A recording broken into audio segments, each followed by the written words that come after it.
نعرہ تکبیر، نعرہ رسالت، نعرہ حیدری، نعرہ صلوات۔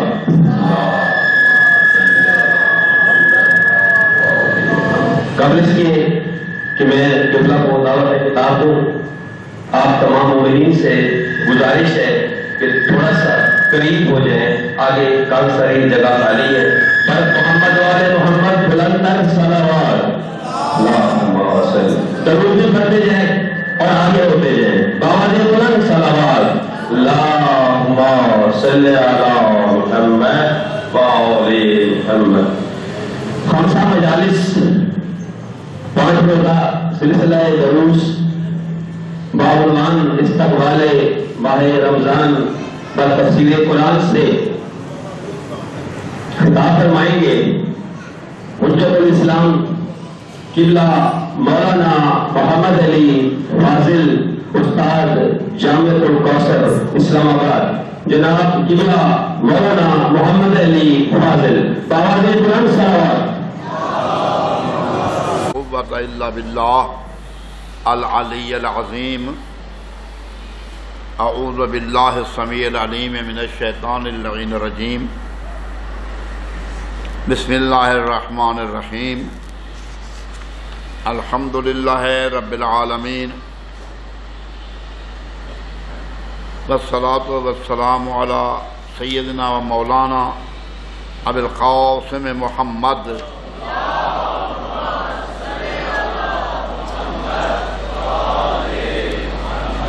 وآلہ الطیبین الطاہرین المعصومین المنتجبین المنتخبین الغر المیامین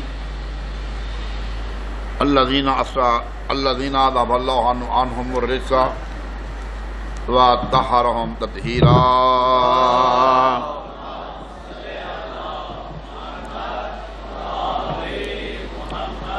واللعنۃ الدائمہ علی اعدائہم اجمعین الملعونین من یوم ظلمہم الی آخر یوم الدین۔ اما بعد فقد قال اللہ الحکیم وقولہ الحق وہو اصدق القائلین۔ بسم اللہ الرحمن الرحیم۔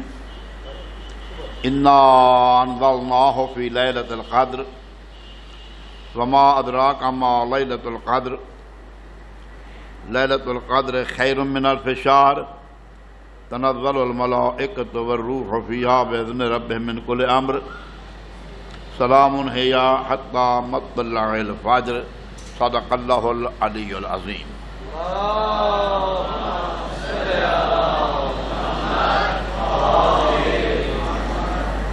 حضرات گرامی قدر، اللہ تعالیٰ آپ کی توفیقات میں اضافہ فرمائے اور آپ کا یہاں آنا عبادت میں شمار فرمائے۔ ایک بہت نازک مضمون ہے اور موضوع ہے، اور وہ ہے تفسیر قرآن۔ بہت نازک ہے کیونکہ ہمیں پابند کر دیا گیا ہے، ادھر بھی نہیں جا سکتے، ادھر بھی نہیں جا سکتے، رستہ ایک ہی ہوگا، وہ ہے اہل بیت علیہ السلام کی تفسیر کا ہے، جو اہل بیت اطہار علیہم السلام نے ہمیں بتلایا ہے، ہم وہی بیان کریں گے، اپنی طرف سے کچھ نہیں کہہ سکتے۔ یہی ہمارے لیے پابندی ہے، اور کوشش یہی ہوگی کہ اسی چوکٹے کے اندر ہی رہیں اور اس سے آگے نہ بڑھیں۔ آپ کو بتانا، خدا نے آپ کو اگر توفیق دیے حج کی اور آپ نے حج بیت اللہ انجام دیا ہے تو یقیناً آپ نے عرفات کو بھی درک کیا ہوگا۔ تو عرفات کے اندر رہنا بذات خود ایک حج کا اکبر رکن ہے، بہت بڑا رکن ہے یہ عرفات۔ کب سے کب تک ہے؟ ذرا غور کریں گے، زوال آفتاب سے لے کر غروب آفتاب تک آپ نے اندر رہنا ہے۔ آپ کو اجازت نہیں ہے کہ آپ ایک قدم باہر نکالیں، کیونکہ اگر ایک قدم باہر نکالیں گے تو آپ کا حج نہیں رہے گا۔ کب تک رہیں وہاں؟ اس وقت تک جب کہ غروب آفتاب نہیں ہو جاتا، اور جب غروب آفتاب ہو جائے تو پھر غروب، نہ کہ مغرب۔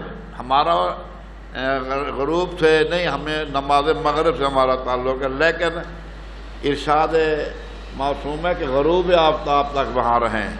جب گولا غروب آفتاب کے بعد پھٹ جاتا ہے تو بس پھر آپ کو نکلنے کے حکم ہے، نکل جاؤ یہاں سے، نہیں رہ سکتے۔ پہلے ایک قدم اگر باہر نکالا تو حج نہیں رہا، اور اگر بعد میں رہ گئے اور نہیں گئے پھر بھی حج نہیں ہوگا۔ یہ پابند کر دیا گیا، ہمیں ہمارے اوپر پابندیاں زیادہ ہیں۔ تو یہ سورہ قدر موضوع ہے اور تعلق ہے اس کا، میں نے پہلے بھی عرض کیا ہے، ماہ مبارک رمضان سے ہے، اور انشاءاللہ آگے چل کر ماہ رمضان کے فضائل بھی بیان ہوں گے۔ پہلے میں یہ عرض کر دوں کہ سورہ قدر جو ہے، اللہ آپ کو توفیق دے، آپ پنج گانا نماز میں اکثر و بیشتر پہلی رکعت میں یہ سورہ قدر کی تلاوت کرتے ہیں۔ آپ اسے معمولی نہ سمجھیں۔ حضرت جناب معصوم امام جعفر صادق علیہ السلام ارشاد فرماتے ہیں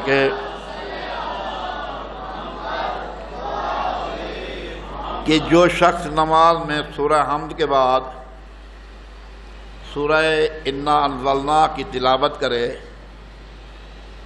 جب نماز مکمل کر لے گا تو ارشاد رب العزت ہوتا ہے کہ غفر اللہ لک ما مضی واستانف فی العمل، جو کچھ تمہارے گناہ تھے سب بخش دیے گئے، معاف ہو گئے۔ کتنا کریم ہے، اور کتنا ہم بخیل لوگ ہیں کہ اس کے نزدیک نہیں جاتے۔ جو تمہارے گناہ ہیں سب معاف ہو گئے۔ معصوم فرما رہے ہیں، میرے پاس ثبوت ہے اس کا، واستانف فی العمل، اب اس وقت سے پھر نیا عمل شروع کرو، یہ سب معاف ہو گئے۔ اور ایک اور روایت میں ہے کہ حضرت امام رضا علیہ السلام فرماتے ہیں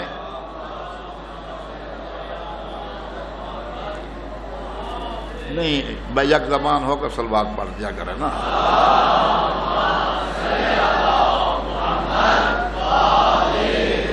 ارشاد فرماتے ہیں کہ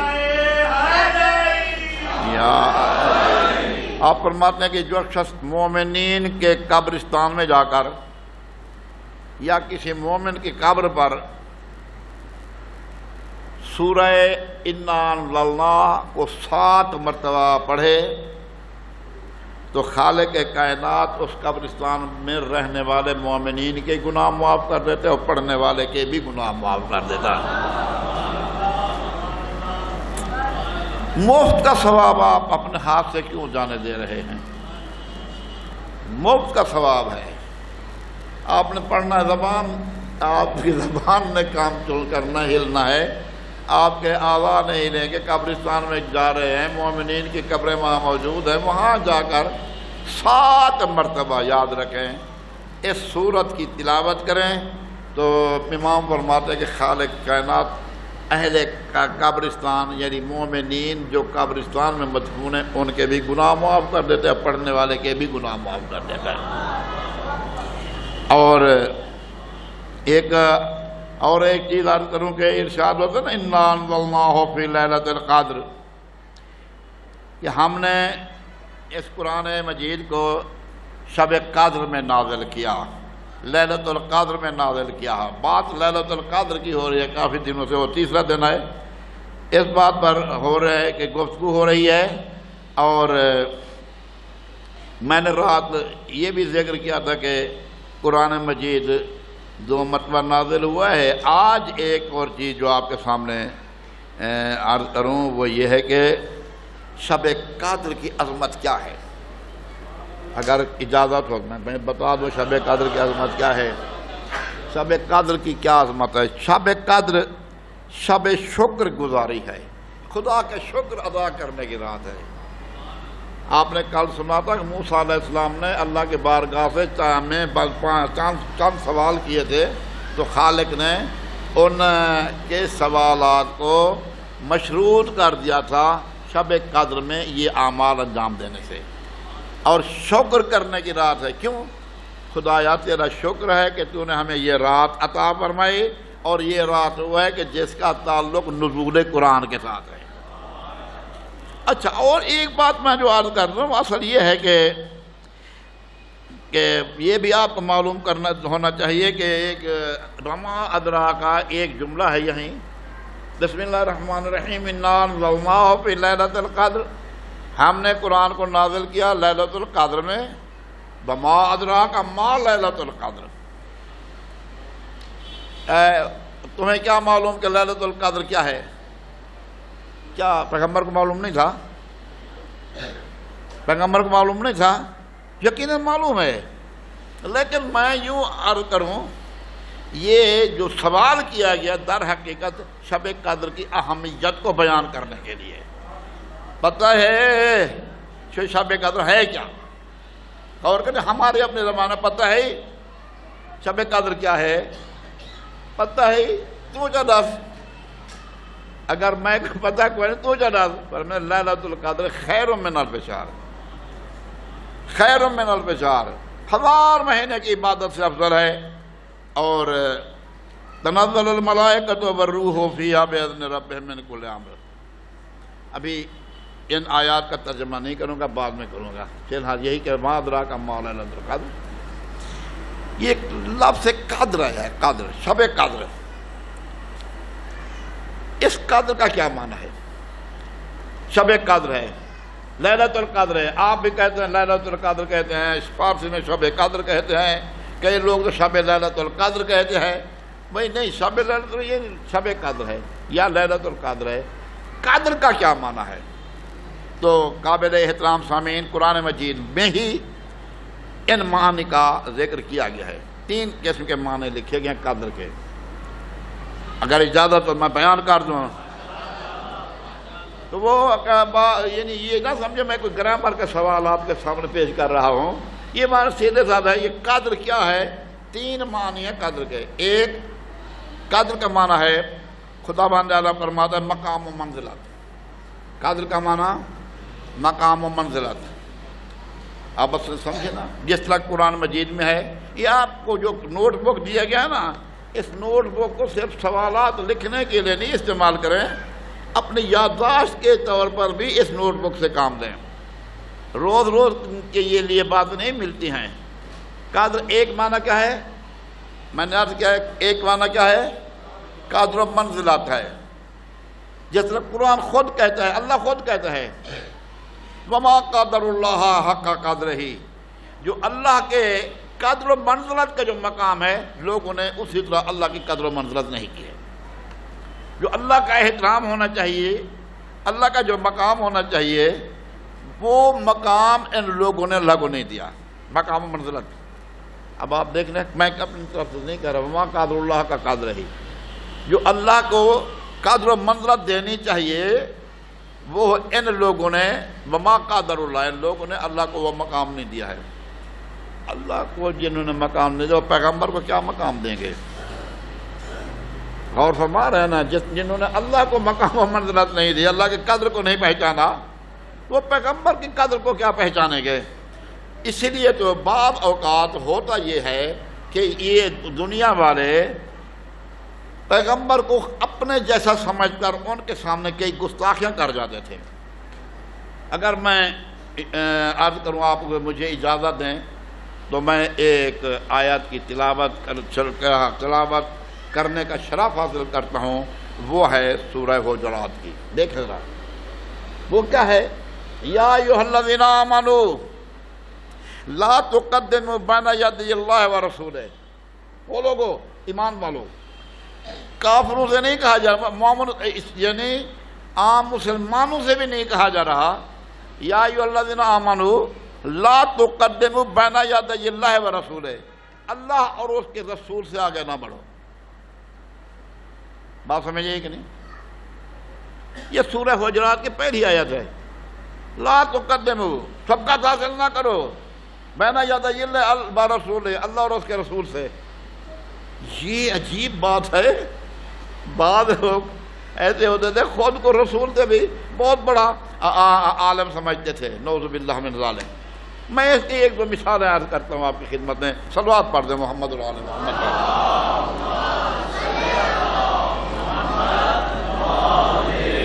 اب وہ رسول کو سے اپنے آپ کو بڑا عالم سمجھتے تھے، در حقیقت ان کو رسول کی قدر و منزلت کا علم نہیں تھا۔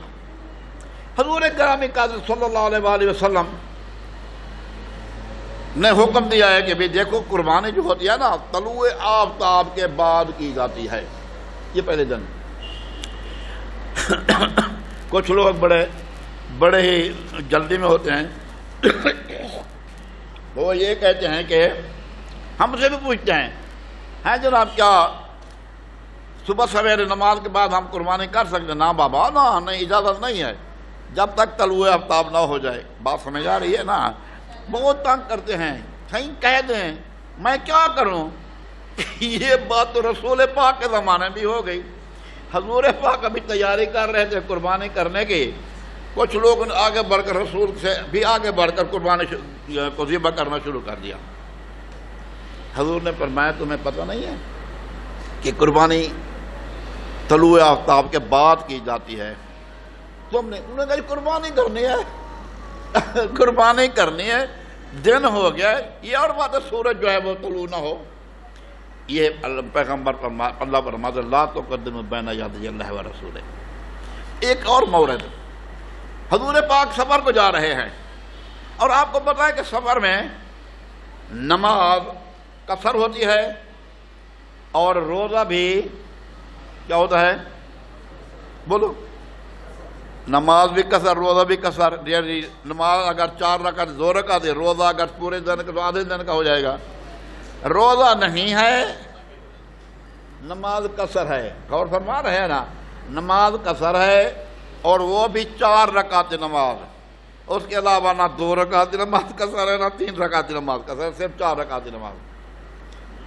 بڑے تکڑے عالم تھے نا، رسول سے بھی آگے بڑھے ہوئے تھے۔ رسول پاک سفر پہ جا رہے ہیں، ماہ رمضان میں سفر درپیش آ گیا تو حضور نے وہاں افطار کر دیا۔ جب حد ترخو سے آگے چلے گئے تو حضور نے افطار کر دیا۔ کچھ لوگ رو دیتے تھے بھئی تم نے روزہ کیوں افطار نہیں؟ جی نہیں، ہم تو روزہ نہیں افطار کرتے ہیں۔ غور کر رہے ہیں نا؟ جس طرح آج کل کے لوگ ہیں بھئی، یہ اگر ایک قدر مسافت ہے، سفر ہے، تو سفر کے مسافت کو پیش نظر رکھ کر آپ جا رہے ہیں تو حد ترخو کے بعد روزے سے بھی ہیں، پھر بھی آپ روزہ افطار کر سکتے ہیں۔ لیکن پیغمبر کے ساتھ ہوتے ہوئے بھی خود پیغمبر افطار کر رہے ہیں، وہ پیغمبر پہ زیادہ عالم آ گئے، وہ کہتے نہیں ہم افطار نہیں کریں گے، روزہ کیوں توڑیں؟ اب پیغمبر روزہ توڑ رہے ہیں، یہ روزہ رکھ رہے ہیں۔ اللہ فرماتا ہے لا تقدموا بین یدی اللہ و رسولہ، اللہ اور اس کے رسول سے آگے نہ بڑھو۔ جو کچھ رسول نے ما آتاکم الرسول فخذوہ وما نہاکم عنہ فانتہوا، یہ ہے مقام و منزلت۔ خدا کا مقام و منزلت نہیں پہچانا لوگوں نے، وہ مقام و قدر و منزلت نہیں دی، رسول کا نہیں پہچانا، وہ نہیں دی، امام کا نہیں۔ دیکھنا میں ایک اور بات بیان کر دوں، کئی مورد ہیں رسول سے آگے بڑھنے کے، کئی مورد ہیں۔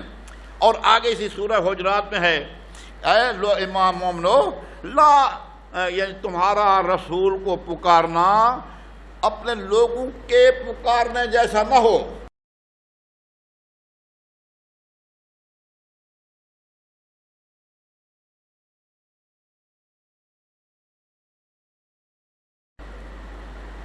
آپ بات سمجھیں یہ کہ نہیں؟ جس طرح ہمارے لوگ ہوتے ہیں نا، او محمدہ اس کے میں نام بگاڑ کر اوے فلاں، فرماتے نا تمہاری آواز رسول کی آواز سے بلند بھی نہیں ہونی چاہیے۔ تمہاری آواز لا ترفعوا اصواتکم فوق صوت النبی، پیغمبر کی آواز سے تمہاری آواز بلند نہیں ہونی چاہیے۔ اب مجھے پتا ہے کہ پیغمبر کی وہ آواز جو عالم بیماری میں منہ سے نکل رہی تھی، آواز اونچی تھی نہیں تھا۔ جب ایک کلم دبات کو طلب کیا پیغمبر نے تو سب سناٹا چھایا ہوا تھا، ایک آواز آئی کہ ہمیں ضرورت نہیں ہے، یہ بیماری کا غلبہ ہو گیا پر یہ ایسی باتیں کر رہا ہے، ہمیں تو اللہ کی کتاب کافی ہے۔ اللہ فرماتے نا لا ترفعوا اصواتکم فوق صوت النبی، نبی کے صوت، یعنی نہ ان لوگوں نے پیغمبر کو کہ ہوتے ہوئے بھی ان کو نہیں پہچانا۔ یا یہ ہے کہ صحابی نماز پڑھ رہے تھے،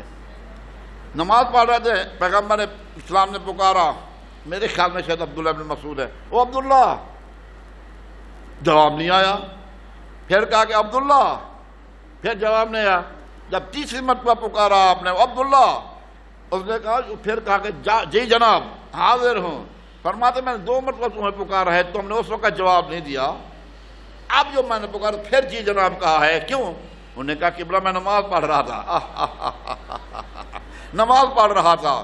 پیغمبر فرماتے تمہیں پتہ نہیں ہے کہ خدا فرماتا ہے کہ یا ایھا الذین آمنوا استجیبوا للہ والرسول اذا دعاکم لما یحییکم، او لوگو جب تمہیں اللہ اور اس کا رسول پکارے فوراً پکار کی جواب دو، اس لیے کہ وہ میرا رسول اگر تمہیں پکار رہا ہے تو تمہیں زندگی دینے کے لیے پکار رہا ہوتا ہے۔ اللہ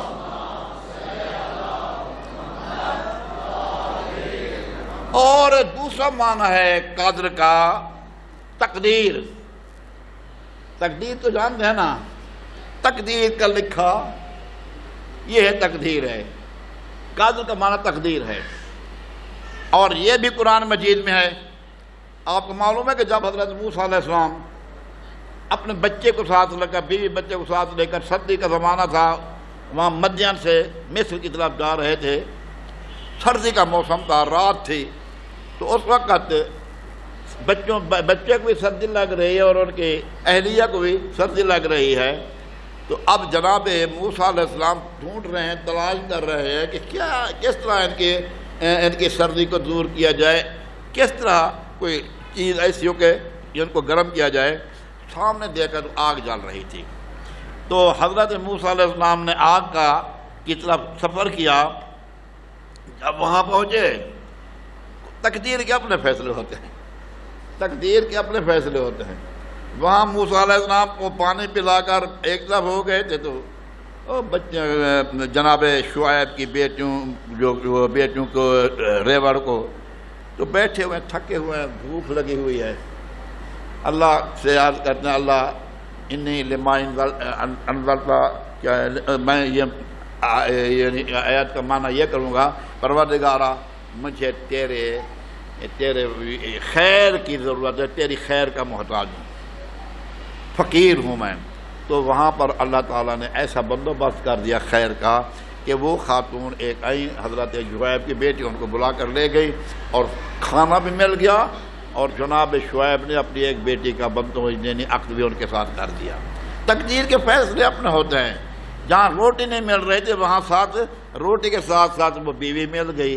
یہاں گئے جناب موسیٰ علیہ السلام آگ لینے کے لیے، اب آگ کیا لینی تھی، وہاں جب پہنچے تو ارشاد ہوتا ہے یا موسیٰ، وہ موسیٰ لقد جیتا، اے میرے مقدر، اے میرے پیغمبر، قد جیتا علی قدر یا موسیٰ، موسیٰ تقدیر تمہیں یہاں لے آئی ہے، میرا اللہ میں کیا کروں، میرے موسیٰ اب اس کے بعد تم ہماری طرف سے پیغمبر ہو، تقدیر تمہیں لے آئی ادھر اور تم پیغمبر ہو گئے۔ ایک تو معنی ہے قدر کا تقدیر، ایک پہلا معنی قدر و منزلت، دوسرا معنی ہے تقدیر، اور تیسرا معنی ہے تنگی۔ تنگی کے معنی صلوات پڑھ رہے ہیں محمد و آل محمد بارک۔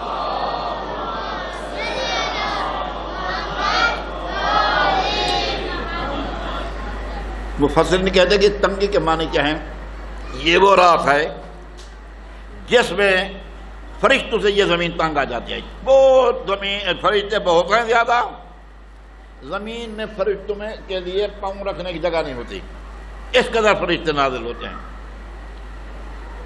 یہ جس طرح قرآن کے من قدر اللہ رزقو، یہ تقدیر، قدر جو ہے قدر کے معنی ہے جس کے اس پر رزق تنگ ہو جائے، یہاں پر زمین کی تنگی مراد ہے۔ زیادہ تر اس رات کو دو معنی زیادہ تر اس کے ساتھ تعلق رکھتے ہیں، پہلا قدر و منزلت ہے اور دوسرا تقدیر۔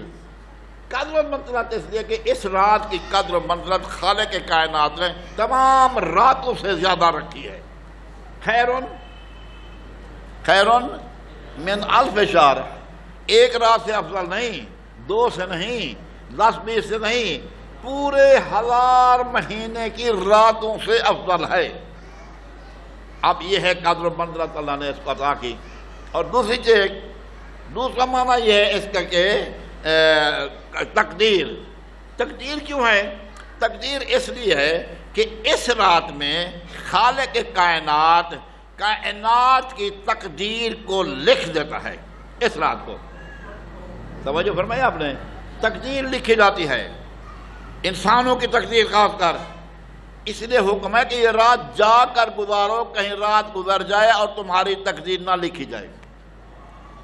بیدار ہو کر اس رات کو تم نے گزارنا ہے، عبادت میں گزارنا ہے۔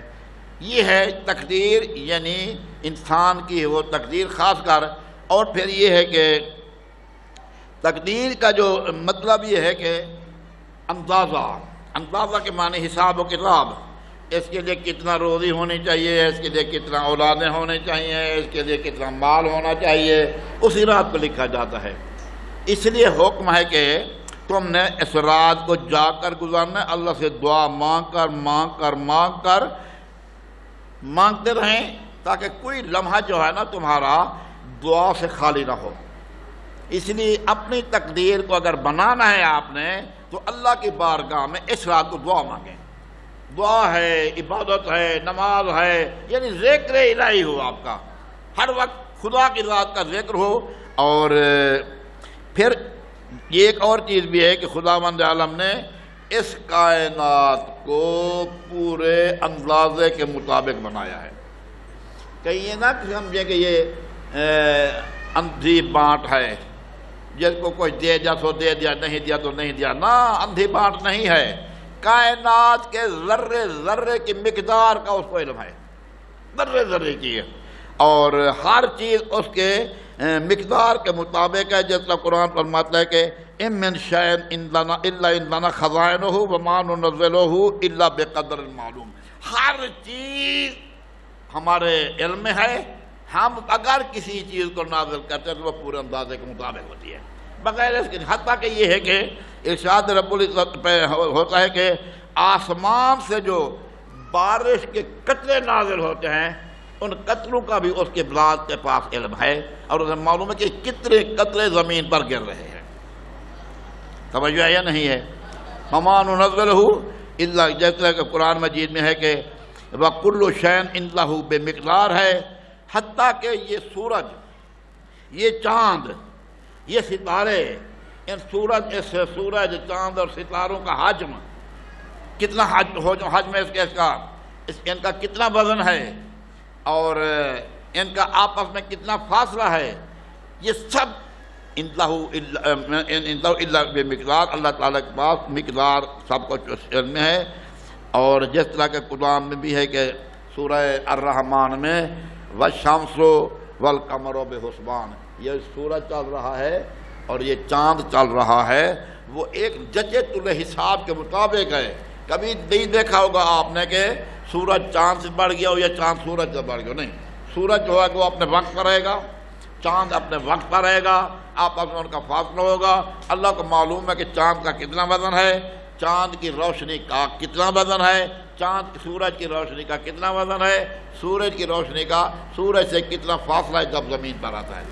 آج آپ اپنے کمپیوٹر کے حساب سے اندازہ لگا رہے ہیں، لیکن خالق کائنات نے آج سے 1400 سال پہلے میں بتا دیا ہے کہ میں اچھی طرح جانتا ہوں، بس شمس والقمر بحسبان، سورج اور چاند بھی ہمارے حساب و کتاب کے مطابق چل رہے ہیں۔ صلی اللہ علیہ محمد رال محمد۔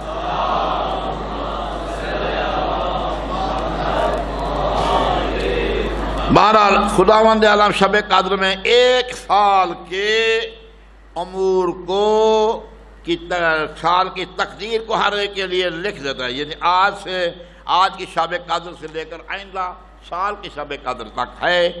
اور یہ بھی آپ کو معلوم ہونا چاہیے کہ خدا فرماتا ہے فیہا یفرق کل امر حکیم، اس رات ہر اہم امر کو اللہ تبارک و تعالیٰ متعین کر دیتا ہے، اس کی تقدیر مقرر کر دیتا ہے۔ اور شب قدر جو ہے یہ بھی آپ کو معلوم ہونا چاہیے کہ شب قدر کا تعلق نزول قرآن کے ساتھ ہے۔ یہ دیکھیں، شب قدر کا تعلق نزول قرآن کے ساتھ ہے، کیونکہ قرآن مجید اسی رات کو نازل ہوا ہے، اور یہ جو ہے اس لیے بتایا گیا ہے کہ جو شخص قرآن اور شب قدر سے متعلق ہے اس کی تقدیر صحیح ہوگی. جس کا قرآن سے کوئی تعلق نہیں ہے، قرآن سے دور ہے، وہ اپنے آپ کو سمجھے کہ میں خدا کی رحمت سے دور ہوں. قرآن کو کبھی اٹھا کر نہیں دیکھا، کبھی پڑھائی نہیں ہے، اس رات بھی قرآن کو نہیں پڑھا، تو اس سے بڑھ کر اور کیا بدقسمتی ہے. معصوم فرماتے ہیں کہ نیک بخت ہے وہ انسان، نیک بخت ہے، سعادت مند ہے وہ شخص جس کو اس ماہ رمضان المبارک میں بخش دیا جائے.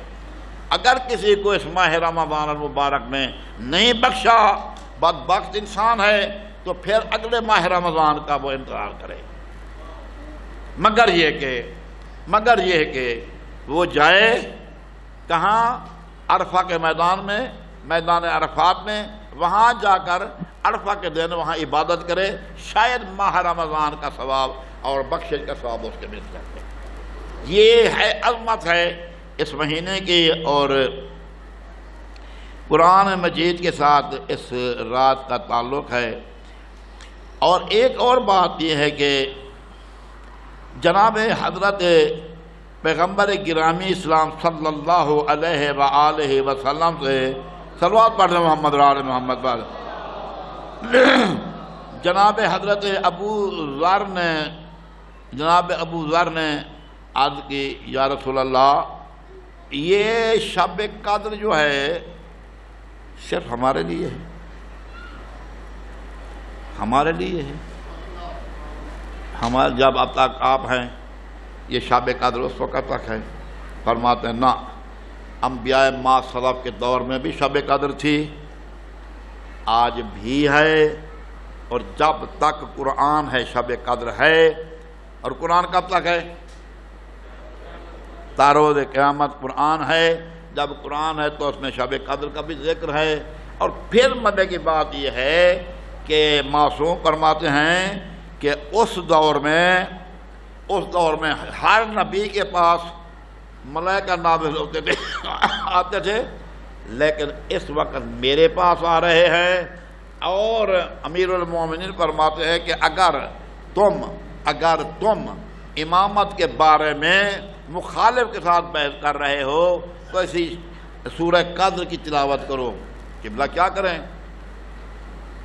سورہ قدر کی تلاوت کرو. امامت کی بارے میں، امامت کو ثابت کرنے کے لیے سورہ قدر کی تلاوت کرو. کیسے؟ فرماتے دیکھو، تنزل الملائکۃ والروح فیہا باذن ربہم من کل امر. یہاں ملائکہ بھی رات کو اور روح بھی رات کو نازل ہوتے ہیں، من کل امر، ہر امر لے کر.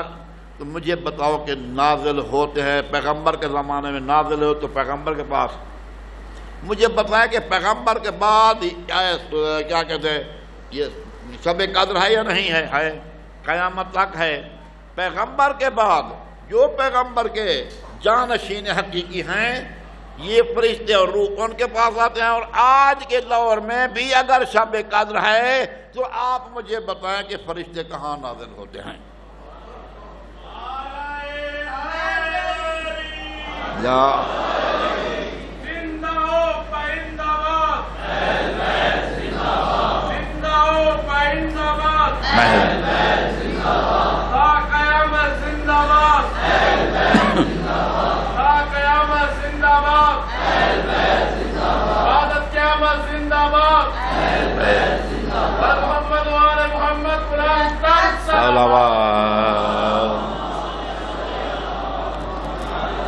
میں مسلسل قبلہ شاہد حسین نقوی صاحب کی گفتگو سنتا آ رہا ہوں.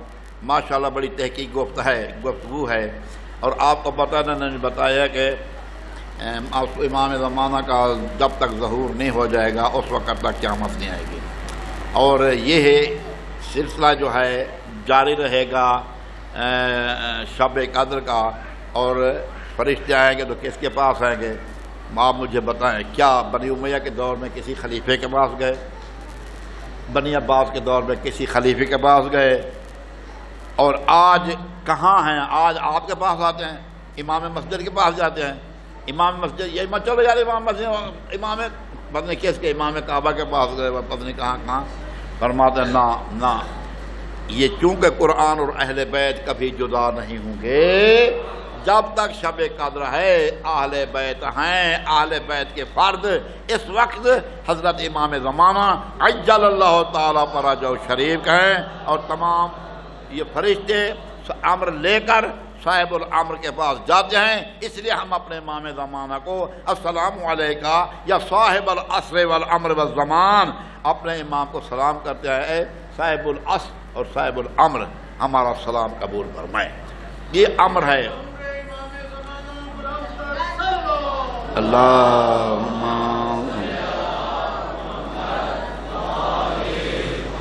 میں نے وعدہ کیا تھا کہ انشاءاللہ یہ بتاؤں گا کہ شب قدر کیوں ہے، شب کے معنی رات، یا لیلۃ القدر کیوں ہے، لیلہ کے معنی رات ہیں۔ کیا روز قدر نہیں ہو سکتا تھا؟ توجہ ہے کہ نہیں؟ روز قدر کیوں، دن کو کیوں نازل نہیں ہو سکتے تھے فرشتے؟ قدر کا دن نہیں ہو سکتا تھا، قدر کی رات کیوں ہے؟ سبحان اللہ۔ اس میں بھی میں نے کہا کہ تقدیر کے اپنے فیصلے ہوتے ہیں۔ رات کا تعلق معنوی طور پر بندے کا خدا کے ساتھ زیادہ ہوتا ہے۔ حضرت موسیٰ علیہ السلام کو بھی اللہ نے جب تورات دینے کے لیے کوہ طور پر بلایا تو 40 راتوں کا ذکر ہے، 40 لیلہ، 40 راتیں۔ بس دن نہیں تھے، دن تھے لیکن راتوں کا ذکر کیا ہے، رات کا ذکر ہے۔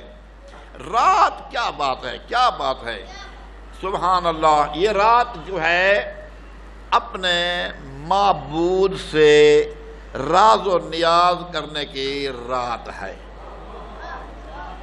غم دل میں دوست گفتن کہ خوشست شہر یارا، شہر یار شاعر ہے ایران کے محمد حسن شہریار، وہ کہتے ہیں غم دل میں دوست گفتن کہ خوشست یا شہر یارا، اگر اپنے دوست کو اپنا غم دل بیان کرنا ہے تو رات کی تاریکی میں اس کو پکار۔ سبحان اللہ۔ آپ نے شب جمعہ تو یقیناً یہ حدیث وہ کیا ہے، دعائے کمیل پڑھنی ہوتی ہے، یقیناً پڑھتے ہیں۔ ہمارے بھی زیادتی یہ ہے، ظلم یہ ہے کہ پھر کہتے ہیں جی یہ دیکھو دعائے کمیل کی بجائے حدیث قصہ پڑھا کرو۔ درمیان میں بات آ گئی ہے، بات سے بات نکلتی ہے۔ صلوات پڑھ دیں محمد و آل محمد۔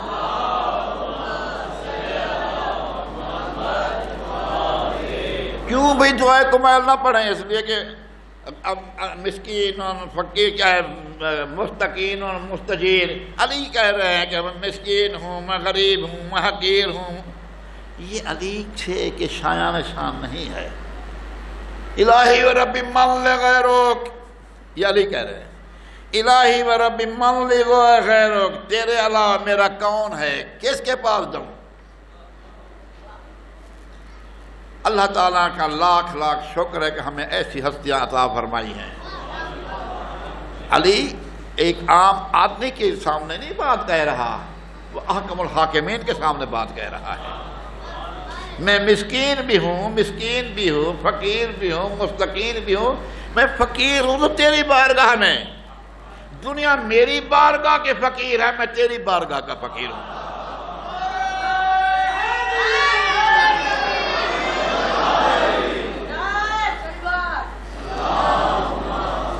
بچوں دیکھو، آپ ضرور نعرے لگائیں، جب مجلس ختم ہو جائے نا پھر نعرے لگاتے جائیں۔ صلوات پڑھ دیں محمد و آل محمد بارک۔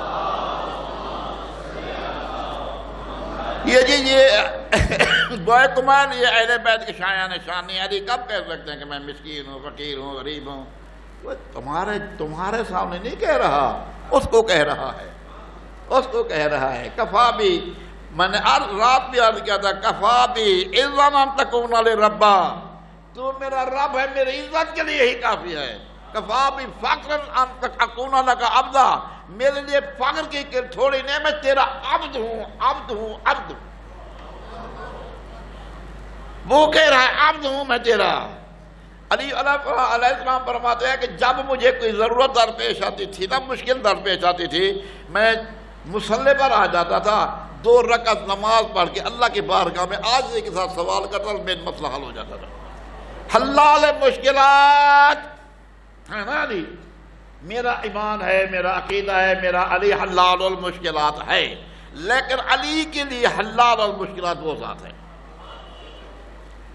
وہ یہی کہہ رہا۔ پھر یہ کہ اس میں دعائے کمیل میں یہ ایک جملہ ہے، آپ نماز شب میں ضرور پڑھا کریں، یہی الہی و ربی من لغیرک اسألہ کشف الضر والنظر فی امری، وہ میرا معبود، میرا رب، تیرے سوا کوئی اور ہے کہ جس کے پاس جا کر میں اپنی درخواستیں پیش کروں اور اپنی التجائیں پیش کروں، سوائے تیرے مجھے کوئی نظر نہیں آتا۔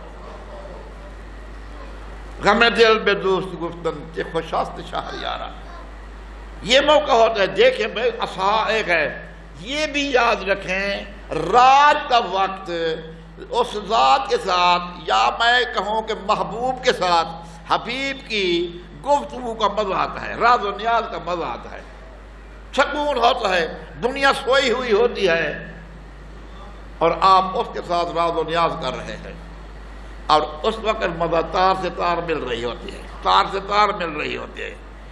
اسی لیے کہ قرآن نے بھی یہی کہا ہے کہ دیکھیں کہ وَبِالْأَسْحَارِ هُمْ يَسْتَغْفِرُونَ، مومن وہ ہوتے ہیں جو سحر کے وقت اللہ کی بارگاہ میں اپنے گناہوں کی معافی مانگتے ہیں۔ رات کا وقت ہے سحر، آپ جانتے ہیں سحر کا وقت ہوتا ہے، بہت اچھا وقت ہے، بہت اچھا وقت، کبھی اس کو ہاتھ سے نہ جانے دے، چاہے لیلۃ القدر ہو اس میں تو خاص کر زیادہ، لیکن عام راتوں میں بھی اگر آج رات کو بھی اللہ تعالیٰ آپ کو توفیق دے، آج رات کو بھی نماز شب سے غفلت نہ کریں، نماز گاہ میں دعائے قنوت میں یہ دعا جو کچھ مانگنا چاہتے ہیں یہ جملہ ضرور کہا کریں، من لغیرہ کا، تیرے علاوہ ہے کون میرا، اسألہ کشف الضر والنظر فی امری، جس کے سامنے میں اپنے مشکلات کو پیش کروں اور وہ ان مشکلات حل کرے یا میرے معاملات پر غور کرے، کون ہے میری بات سننے والا۔ یہ میں زیادہ قربان جاؤں ایسی ہستیوں کے خاک قلم پر کہ جنہوں نے ہمیں یہ تعلیم دی ہے۔ کیا تعلیم ہے ہمیں دی ہے؟ اگر آپ کے پاس آپ کے گھر میں صحیفہ سجادیہ ہے تو اس سے غفلت نہ برتیں، صحیفہ سجادیہ بھی وہ دعائیں لکھی ہوئی ہیں جو سحر کے وقت پڑھی جاتی ہیں، نہج البلاغہ ہے وہ اس سے غفلت نہ پڑیں، مفاتیح الجنان ہے اس سے غفلت نہ برتیں۔ آپ کے گھر میں جہاں قرآن ہے نہج البلاغہ ہو، جہاں نہج البلاغہ ہے وہاں صحیفہ کاملہ ہو، جہاں صحیفہ ہے وہاں مفاتیح الجنان ہو، وہاں اور ساتھ اس کی توضیح المسائل بھی ہو۔ یہ ایک مومن کے گھر کی زینت ہے، جب بھی ضرورت پڑے اس کی طرف مراجعہ کریں انسان۔ بات ہو رہی ہے رات کے وقت کو کیوں ترجیح دی گئی ہے؟ اس لیے کہ اللہ نے رات کے وقت کو اپنے ساتھ مخصوص کر لیا ہے۔ دن کو آپ جتنا بولتے رہیں، آپ دن کو کیا کر سکتے ہیں؟ ادھر ایک تصویر پڑھ رہے ادھر سے کسی نے بلا لیا، ادھر ایک نماز کی حالت میں ایک آدمی نے کہا کہ میں نے کسی سے اگر ادھار لینا ہوتا ہے تو مجھے یاد نہیں رہتا تو میں نماز پڑھنا شروع کر دوں، سارے ادھار مجھے یاد آتا ہے پھر اسے شروع کر دوں۔ اگر آپ نے نماز پڑھنی ہے تو نماز وہ ہو کہ جو وہ چاہتا ہے، اور پھر یہ رات کا وقت مجھے بتائیں قرآن مجید میں جناب پیغمبر گرامی اسلام کے معراج کے بارے میں کون سا وقت متعین کیا گیا، بتایا گیا ہے؟ بولے رات کا وقت، سبحان الذی اسری بعبدہ لیلا من المسجد الحرام الی المسجد الاقصی، پاک و پاکیزہ ہے وہ ذات کہ جو اپنے بندے کو لے گئی معراج کرائے مسجد الحرام سے مسجد تک جائے، تو بھی رات کا وقت تھا، راز و نیاز کا وقت بھی ہے۔ پیغمبر سے بھی خدا فرماتا ہے اپنے مناجات اور عبادت کے لیے رات کا وقت منتخب کرو۔ اگر اجازت تو میں آیت پڑھ دوں، صلوات پڑھ دیں، صلوات ہے۔